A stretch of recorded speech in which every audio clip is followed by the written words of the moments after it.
My fiancé demands I give his brother and his wife my inheritance that my mom left for me so he can have a child. All right, so here's the deal. I'm 32, female, and I recently lost my mom. She was my only parent, and to say I was devastated doesn't even begin to cover it. I feel like I've been hit by a truck, like there's this huge hole in my chest, and honestly, I don't know how I'm supposed to fill it. Grief is weird, you know? Some days I can get by okay, and then others, it feels like everything is falling apart. Anyway, when my mom passed, she left me a little bit of money. It's not like some giant windfall or anything. It's more like a small safety net. My mom didn't come from money, and her family wasn't well off either, but I guess she saved what she could for me. I'm still figuring out what to do with it. Like, part of me wants to just hold on to it because it feels like it's the last thing she gave me, you know? At first, when I told my fiancé, Jake, about it, he was super supportive. He was like, "Babe, you deserve this. It's your mom's money, and you should do whatever you want with it." That really made me feel good, especially because I'm still struggling with losing her. I thought he understood that this money was tied to something much bigger than just numbers in a bank account. It's tied to her memory, to everything she meant to me. I wasn't in any rush to spend the money. I mean, yeah, I have some student loans and stuff I could pay off, but it just didn't feel right to touch it yet. Like, I need time to figure out how to honor my mom with it, not just throw it at random bills. I was still in that place, just trying to grieve and process everything. But then, things started to change. Jake told his family about the inheritance. At first, I didn't think much of it. I mean, we're engaged, right? So it's not like it's weird for him to tell them stuff that's going on in our lives. But looking back, I kind of wish he hadn't said anything because that's when the weird comments started. Jake's brother, Mark, and his wife, Sarah, have been trying to have kids for a while, but they've had some fertility issues. Mark, I guess, can't have kids naturally, and they've been looking into IVF. I always felt for them because it must be hard to want kids so badly and not be able to have them. But at the same time, it's not something I was directly involved in. Like, it's their issue, not mine. So after Jake tells his family about the inheritance, he starts bringing up Mark and Sarah more and more. At first, it's just little comments like, "It's such a shame they're having a hard time," or "I really hope they can figure something out." I didn't think much of it because, yeah, it sucks for them. And I figured he was just venting or whatever. But then one day, Jake made a comment that caught me off guard.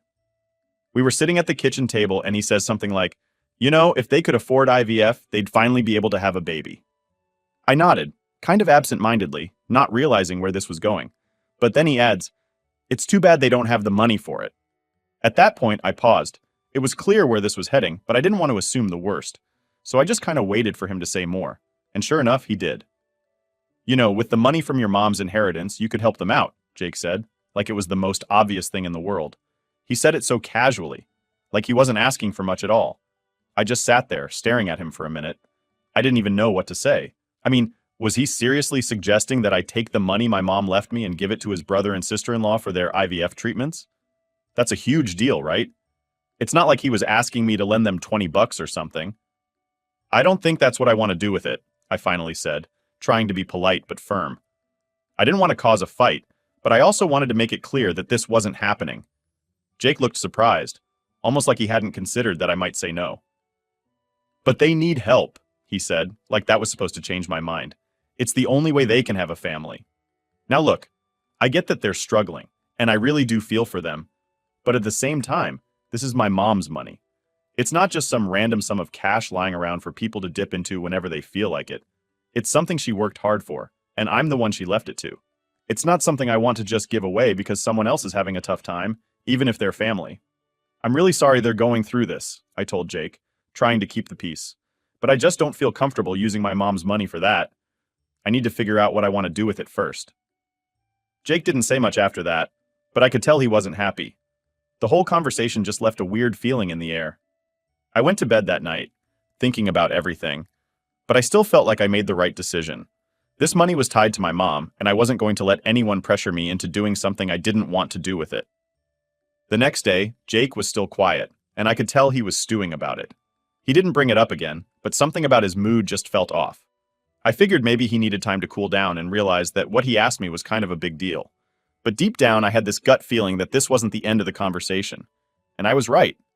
So, after that whole conversation with Jake about the inheritance, I really thought we were done with it. Like, okay, I said no, he didn't like it, but we could move on, right? Apparently not. The next few days were weird, like really weird. Jake was being super quiet around the house. You know when someone's not saying anything, but you can just feel that they're mad? It was like that. He'd walk around with this tense vibe, barely talking to me, and when he did, it was just one-word answers. At first, I thought he just needed some time to get over it. I mean, I get it. He's close with his brother, and it sucks for Mark and Sarah that they can't have kids. But like, I'm not responsible for fixing that. Still, I wanted to give Jake space, hoping he'd come around on his own. I figured if we didn't talk about it for a few days, he'd realize how unreasonable his ask was, and we could move forward. But oh no, that's not what happened. Instead, Jake doubled down. He didn't bring it up directly again, but he started making these passive-aggressive comments, like he was trying to guilt me into changing my mind. We'd be watching TV or eating dinner, and he'd say stuff like, "You know, Mark and Sarah are looking into adoption now. It's their last option since they can't afford IVF." And then he'd just look at me, waiting for me to react. I mean, what was I supposed to say to that? It's not like I suddenly had a change of heart. After about the third time he pulled this, I had to say something. So I looked at him and said, "Jake, we already talked about this. I told you how I feel about the money. Why are you still bringing it up?" He shrugged, like it was no big deal, and said, "I just think it's sad, that's all. They'd be such great parents, but they'll never get the chance." That was it. That's when I started getting pissed off. I mean, seriously? I know I'm not the bad guy here, but the way he kept framing it made me feel like I was. Like I was the reason they wouldn't have a kid, which is so unfair. I wasn't going to let him guilt trip me anymore. "Jake," I said, trying to stay calm, "I feel bad for them too, but this isn't my responsibility. This is my mom's money. It's not something I'm just going to give away." He didn't say anything after that, but I could tell he was still mad. The tension in the house was just getting worse. He was barely talking to me, and when we did talk, it always ended with him making some snide comment about how lucky we were to not have fertility issues. It was like he was trying to wear me down, hoping I'd cave in if he kept pushing. Then, one night, I overheard him on the phone with his mom. I wasn't trying to eavesdrop, but I walked by the room and I heard him say, "Yeah, she's still being stubborn about it. I don't know what her problem is." That really hurt. Stubborn? My problem? It was like he was painting me as this selfish person who was just holding on to the money for no reason. And the worst part is, he was telling his family about it, making me sound like the villain. I felt so betrayed. I thought we were supposed to be a team, but instead, he was turning this into some kind of campaign against me. After he got off the phone, I confronted him. "Were you seriously just talking to your mom about this?" I asked, trying not to sound as mad as I was. He looked at me like he didn't see what the big deal was. "Yeah, I told her what's going on. She thinks you're being unreasonable too." Unreasonable? That was it. I couldn't believe what I was hearing. "Jake, this isn't her business. This is between us, and I already made my decision." He sighed like he was so frustrated with me, like I was the one making things difficult. "I just don't get why you're so against helping them. It's not like you need the money, and they can't have kids without it." I could feel my blood boiling at this point. I didn't want to fight, but I couldn't just sit there and let him keep guilt-tripping me. "It's not about needing the money," I said, my voice shaking a little from anger. "It's about what this money means. My mom just died, Jake. This is all I have left of her. I'm not going to spend it on something I don't feel right about, especially when it's for your family." That shut him up for a minute, but then he said something that really hit me. "We're getting married, though. What's mine is yours, and what's yours is mine. Shouldn't we make decisions together?" That's when it hit me. He didn't see this as my money at all. He saw it as our money, like he had a right to decide how it should be spent just because we were engaged. That scared me, honestly. It made me realize that maybe we weren't on the same page about more than just this money. I didn't know what to say, so I just told him, "We're not married yet, and this money was left to me. I need you to respect that." Jake just stared at me for a second like he didn't know what to say either, and then he stormed out of the room. He didn't come back for a couple of hours, and when he did, he didn't say anything. He just acted like everything was fine, but I could tell he was still mad. That's when I started to feel like I was losing him. Like this money, this one thing, was coming between us in a way I never expected. I wanted to talk it out, to fix it, but every time I tried, he'd just shut down or say something passive-aggressive about his family. It was like he didn't care how I felt at all. I was left sitting there, wondering if this was just about the money, or if it was about something bigger. Was this how things were going to be every time we disagreed on something? Was he always going to try and push me until I gave in? I didn't know what to do. All I knew was that things were getting worse, and I had no idea how to fix it. So things between me and Jake weren't getting better after that argument. Actually, they were getting worse. The more I stuck to my decision about the money, the more distant he became. And it wasn't just the distance that bothered me, it was the way he acted. Like, every conversation we had turned into something about how I wasn't thinking about our future or how selfish I was being for not helping his family. I was trying my best to just let things cool down, but Jake didn't seem interested in that.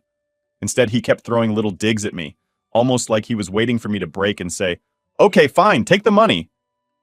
But that wasn't happening. I felt like I was being backed into a corner, and I didn't like it at all. Then, one night, after another silent dinner, Jake finally decided to really bring it up again. Except this time, it wasn't just about his brother and IVF. It was about us. He sat across from me at the table, just staring for a bit before he finally said, "I don't get why you're being so stubborn about this. If you loved me, you'd want to help my family. You'd want to make things easier for them." That hit me hard.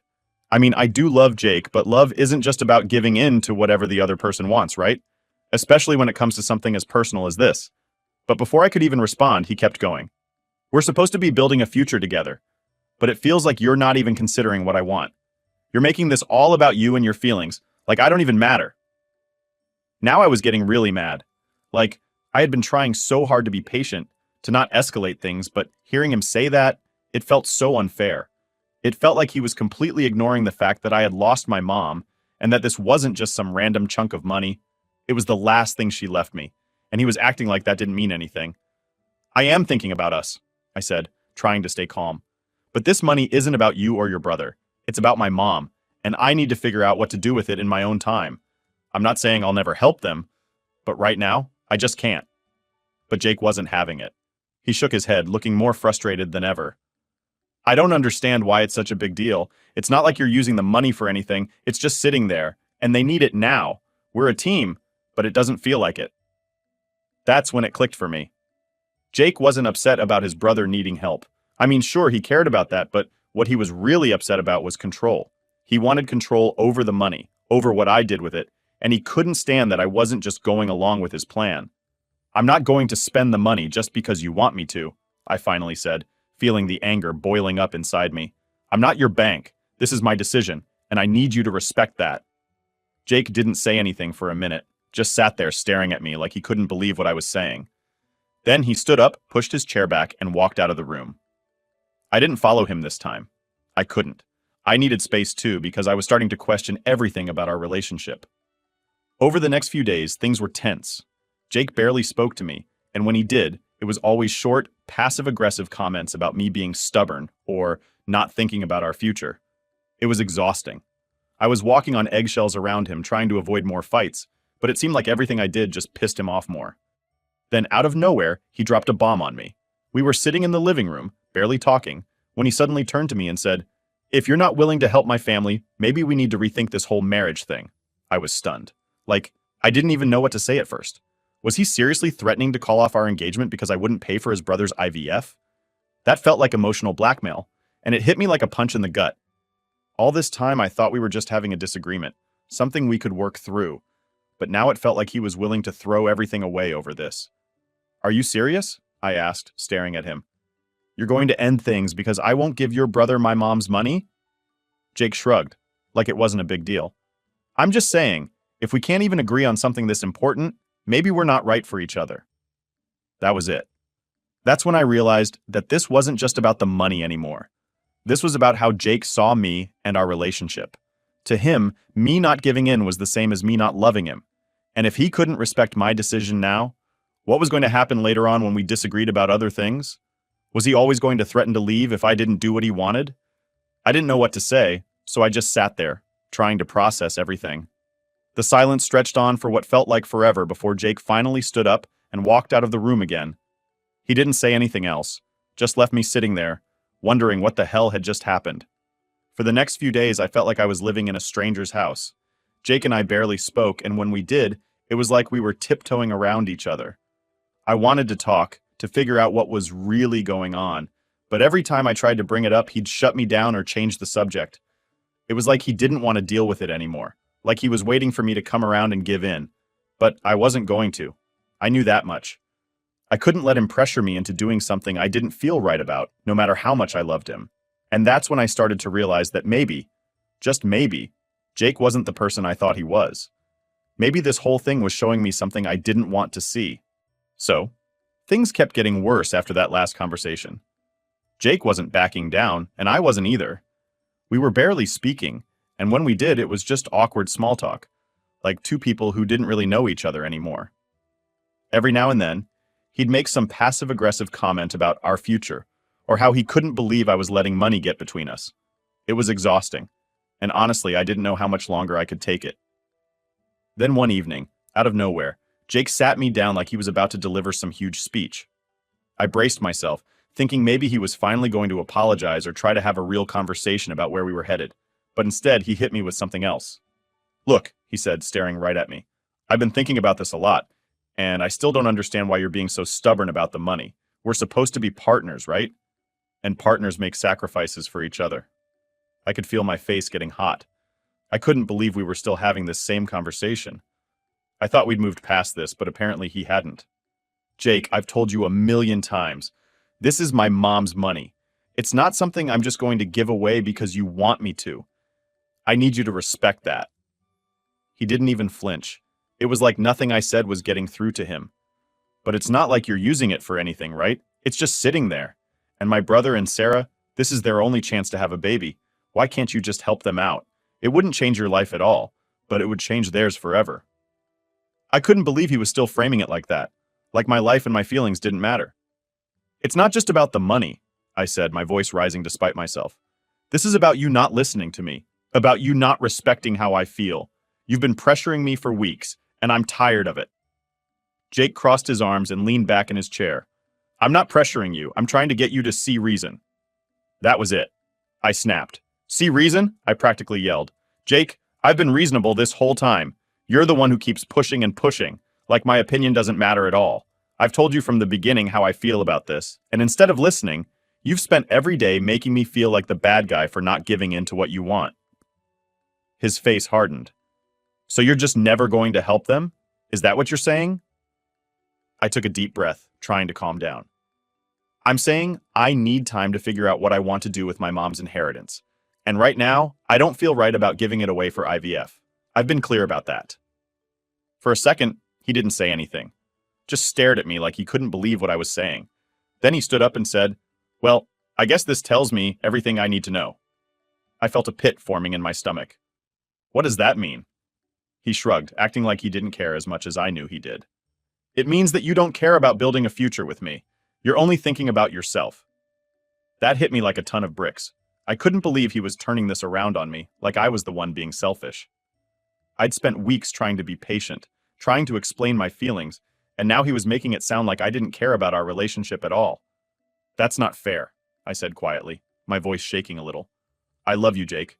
But this isn't just about money. It's about respect, and I don't feel like you're respecting me right now." He didn't say anything for a moment, just stood there, looking at me like he didn't recognize me. Then he finally said, "Maybe we're just not as compatible as we thought." I didn't know what to say to that. I felt like the ground had just dropped out from under me. I'd always thought we were solid, that we'd get through this rough patch and come out stronger. But now I was starting to wonder if we were even on the same page anymore. Maybe we never had been. "I think I need some space," I said, my voice barely above a whisper. Jake looked at me surprised. "What does that mean?" "It means I need time to think," I said, standing up and heading toward the bedroom. "I can't keep doing this, Jake. We keep going in circles, and it's not getting us anywhere. I just need some time to figure things out." I could feel his eyes on me as I walked away, but he didn't follow. He just let me go. That night, I lay in bed, staring at the ceiling, thinking about everything that had happened over the past few weeks. How had we gotten here? A few months ago, everything had felt perfect. We were planning our wedding, talking about starting a family of our own. And now, it felt like everything was falling apart. I knew part of it was the grief. Losing my mom had left this huge, gaping hole in my life, and maybe I hadn't been dealing with it as well as I thought I was. But still, that didn't excuse the way Jake had been treating me. This wasn't just about the money anymore. It was about trust, respect, and the way he seemed to think he had a right to make decisions for me. I thought about calling a friend, but I didn't even know what to say. How do you explain to someone that the person you thought you'd spend the rest of your life with is turning into a stranger right before your eyes? The next few days were rough. I tried to avoid Jake as much as possible, and he seemed content to do the same. We were like two ghosts living in the same house, barely acknowledging each other. I spent most of my time in the bedroom thinking, trying to figure out what to do next. I knew I needed to talk to Jake, to have a real conversation about where we were headed, but I just couldn't bring myself to do it. I was scared, honestly. Scared that the moment we sat down and talked, everything would come crashing down. But I also knew I couldn't keep living in this weird limbo forever. Something had to give. We couldn't keep pretending like this was normal, like everything was fine when it so clearly wasn't. And deep down, I knew that whatever happened next, things were never going to be the same between us again. A few days later, I hit my breaking point. I couldn't take the tension in the house anymore. Jake and I were barely talking, and every time we did, it felt like we were just tiptoeing around each other. It was exhausting, and I was so tired of feeling like I was walking on eggshells in my own home. I needed to have a real conversation with him, even though I knew it wasn't going to be easy. So one evening, after another awkward, silent dinner, I told Jake we needed to talk. He looked at me with this kind of blank expression, like he wasn't sure if he was ready for what I was about to say. But I couldn't keep pretending like things were fine. We couldn't just keep avoiding the issue. "We can't keep doing this, Jake," I said, trying to keep my voice steady. "We need to figure out what's going on here because I can't keep living like this. This isn't how I want our relationship to be." He sighed, leaning back in his chair like he was bracing himself. "I don't know what you want me to say. You've made it pretty clear that you're not going to help my brother, and honestly, it feels like you don't care about my family at all." There it was again, the same accusation that had been hanging in the air for weeks. I took a deep breath, trying to stay calm. "It's not that I don't care about your family, Jake. I do care, but this money isn't just money to me. It's tied to my mom, and I'm not ready to make decisions about it right now. I've been trying to explain that to you, but you're not listening." He rubbed his hands over his face, clearly frustrated. "I am listening. I've been listening. But from where I'm sitting, it just seems like you don't trust me enough to make decisions together. Like, if we're going to be married, shouldn't we be a team? Shouldn't we be able to make these kinds of decisions together?" I couldn't believe he was still framing it like that. It wasn't about trust or being a team. It was about the fact that he was trying to pressure me into doing something I wasn't comfortable with. And every time I said no, he acted like I was the bad guy. "I get that, but this isn't about not trusting you. It's about me needing time to grieve and figure things out for myself. You keep saying we're a team, but it doesn't feel like that when you keep pushing me to do something I've already said I don't want to do." Jake shook his head. "I just don't understand why it's such a big deal. It's not like you're using the money for anything right now. It's just sitting there, and Mark and Sarah need help. They're family. Shouldn't that matter?" I felt a lump forming in my throat. I didn't want to cry, but the frustration was getting to me. "It does matter, Jake, but so do my feelings. And right now, it feels like you're not even considering them. You've been pressuring me for weeks, and I'm starting to feel like you don't care about what I'm going through." That seemed to catch him off guard. He sat there for a moment, staring at the floor, like he didn't know what to say. Finally, he spoke, his voice quieter than before. "It's just hard for me to see them struggle, you know? They've been trying for so long, and I thought, I don't know, I thought maybe we could help them. I thought maybe it would bring us closer." Hearing him say that kind of softened something inside me. I understood where he was coming from, at least a little bit. He loved his brother and wanted to help him, but at the same time, that didn't make it okay for him to pressure me the way he had been.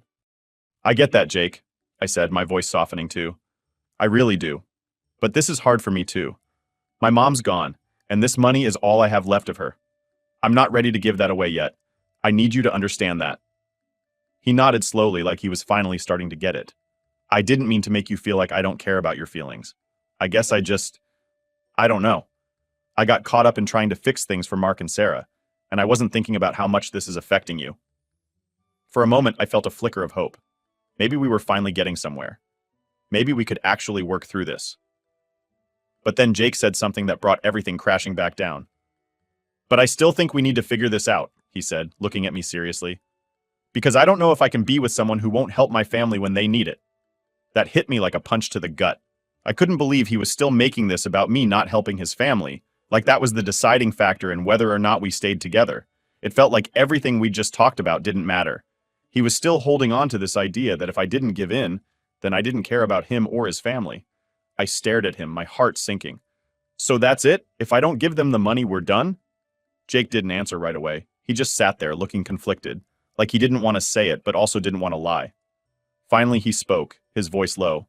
"I don't know, but I do know that this is a big deal to me, and if we can't agree on something like this, I don't know how we're supposed to move forward." I felt like I was suffocating. This was it. This was the moment where everything came crashing down. I had tried so hard to be patient, to explain my feelings, to make him understand. But in the end, it still came down to this. If I didn't give in, we were over. I stood up, feeling like my legs were going to give out underneath me. I need to think, I said, my voice shaky. I can't do this right now. Jake didn't try to stop me as I walked away. He just sat there watching me go. And in that moment, I knew that things were never going to be the same. Whether we stayed together or not, this had changed everything. I went into the bedroom, closed the door, and sat on the edge of the bed, trying to catch my breath.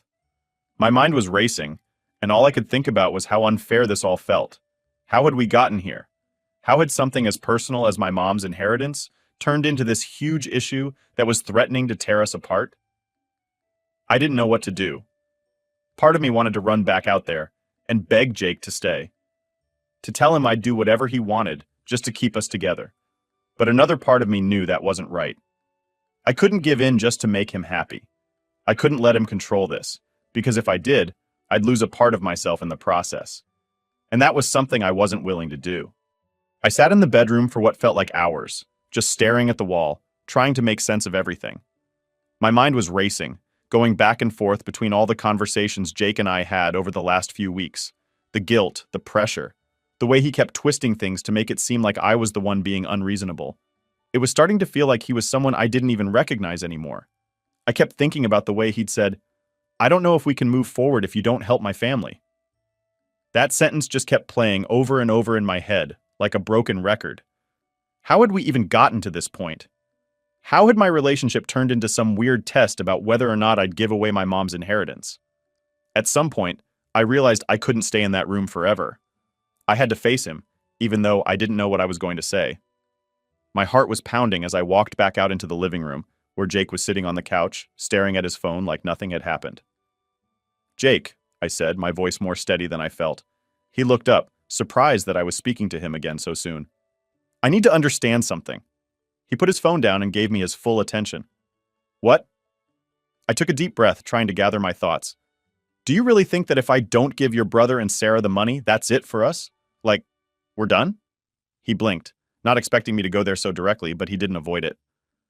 I don't know how we can move forward if we can't agree on something this important." That was the moment I felt something inside me shift. I was hoping he'd backtrack, maybe apologize for how much pressure he'd been putting on me. But no, he was doubling down again, making it clear that in his mind, this was non-negotiable. "So, that's it then?" I asked, my voice getting a little louder now, the frustration finally boiling over. "You're willing to throw away everything we've built together because I won't give up my mom's money?" He didn't answer right away. He just sat there staring at me like he was trying to figure out the right thing to say. But that hesitation told me everything I needed to know. The silence said it all.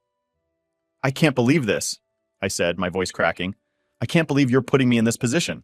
Jake stood up, looking frustrated now too. "I'm not putting you in any position. I'm just saying—" "No, you are putting me in a position." I cut him off, feeling the anger building in my chest. "You're asking me to choose between you and something that's deeply personal to me. Something that has to do with my mom. And you don't even seem to care how hard this is for me." I could see the look on his face, like he was struggling to respond, but I didn't let him. I was too far gone now. "You've made this entire thing about you and what you want, and you haven't stopped for a second to think about what this means to me. And now you're standing here, acting like I'm the one ruining our relationship because I won't bend to what you want." Jake opened his mouth to say something, but I wasn't finished. "I need to know," I said, taking a deep breath, feeling the weight of what I was about to ask. "If I don't give them the money, are we over? Is that what this is really about?" The room went completely silent. He just stood there, staring at me, and I could tell from the look on his face that he didn't know how to answer. Or maybe he did, but he didn't want to say it out loud. And that silence was the loudest answer I could have gotten,